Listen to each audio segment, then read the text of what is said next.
بسم الله الرحمن الرحيم. الحمد لله رب العالمين، ثم الصلاة والسلام على أشرف الأنبياء والمرسلين سيدنا محمد وعلى آله وصحبه وسلم.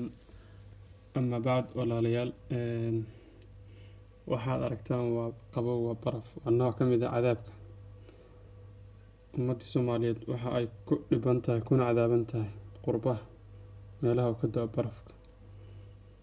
kuwa dalkii jooga waxay moodaan dadka qurbaha jooga inay janno ku jiraan. wallaahi cadaabtaasi dhex taagan yihiin. intii garanaysaa taqaana waa cadaabkaas. magaaladooda iyo baadiyahoodaba waxaa ka jira qabowgaas. waxaad aragtaan waa baraf.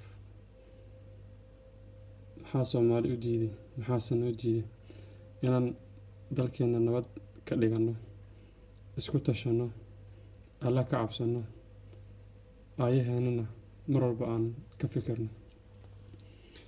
mise arrinku wuxuu noqonayaa dalkaaga dumi si aad cadaabkan u doorato. cid Soomaaliya sharaf ku leh qurbo ma jiro. dhalashadaa doonta hayso, inta sanaad rabtid joog. waxaa tahay qaxooti mangelyo la siiyey. midabkaagu isma bedelayo. mar walbana waxaa tahay ka takooran dadka dhagorta cad ee degan wadamada dadka Soomaalida ay ku nool yihiin. dib aan isugu laabano, aan isu tanaasulno, dalkeenana aan isku dayno inaan dhisano. waan dhisan karnaa inta xumaha aan ka shaqayn lahayn. wabilaahi tawfiiq.